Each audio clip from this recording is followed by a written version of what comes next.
You've been looking for a good way to put some lights on the back of your Roadstar, and you like how this looks? Stay tuned, I'll show you how I did it. So first things first, you gotta get this bolt out. Grab your 5mm, run that out. Now these lights I picked up off Amazon.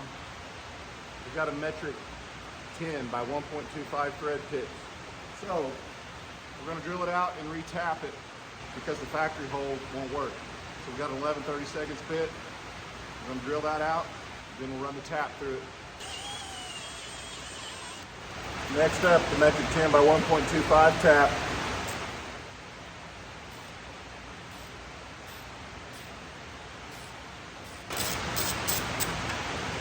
Next thing we've got to do is drill out the hole in the trim bezel, because it's not big enough for our new bolt to go through.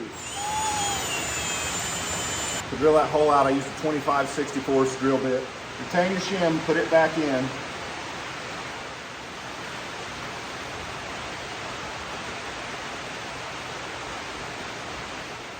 So these are 4-wire lights. They've got your running light and your brighter brake light built in, as well as your amber turn signal. We don't need these, so we'll go ahead and cut them off and get them out of the way. We also won't have room for the set screw. Ideally you would. These were just a little bit too short, but we can make it work. These are aluminum housing, so you want to be careful not to gouge your threads. We put a little anti-seize just to hopefully help aid that threading process. I don't know if you're like me, but I will get this stuff all over everything I own before I'm done with this project.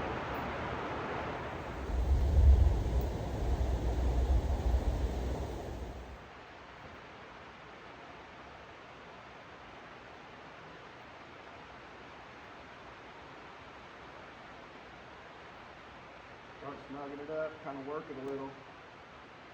If it seems like it's going to be too tight, we may have to try again.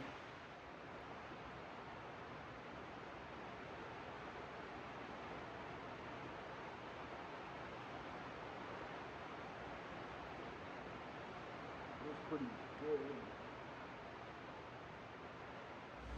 It's time to get them wired in. This wire here that you see is quite a bit larger. I think most of this is probably 16, and this one will be a 14. These are much smaller, maybe even 22 gauge. This is what I had in my toolbox. It's overkill, but the wires that I bought from Amazon only had about much tail to them, and that's not enough to reach the pigtail on your Roadstar. So you're gonna have to splice in some wiring, and you're gonna have to run it up underneath this fender is the fender support. And there's plenty of room to run that through there, maybe zip tie it up a little and protect it. But I'll go ahead and get these ran and get them connected in. Get back with you in just a second. One thing I will add, just in case you guys don't know, but if you're gonna do some wiring like this that might be exposed to the weather, say on this motorcycle or trailer wiring or anything on your vehicle that may be outside, something like this, it's called a weatherproof connector.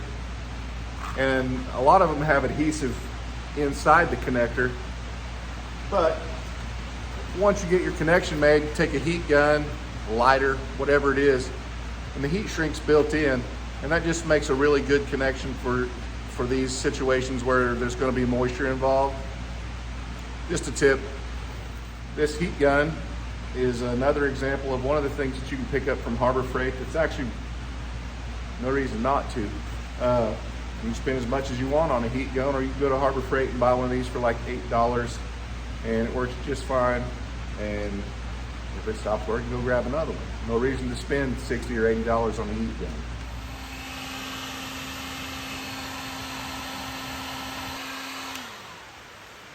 And hopefully you can see there how those tightened up.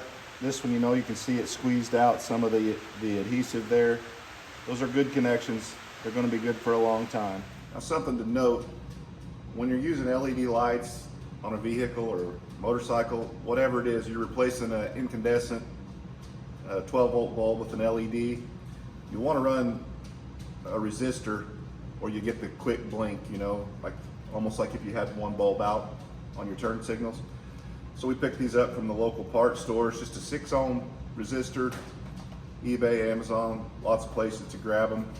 Pick them up, go ahead and stick these on and wire them in. Try to wrap this up. Well, I went ahead and made up all those connections. Really wasn't much to show you, didn't want to bore you. Made the connections, got the resistors wired in. Let's go ahead and take a look at how these work. Here's a look at your turn signals.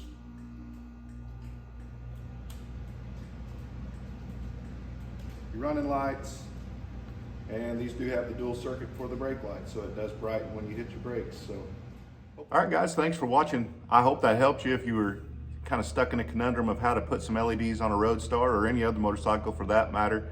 Really was fairly cheap and really a basic project. So I hope that helped you. If it did, like and subscribe and catch up with me on what I'm working on next. Thank you guys. Take care.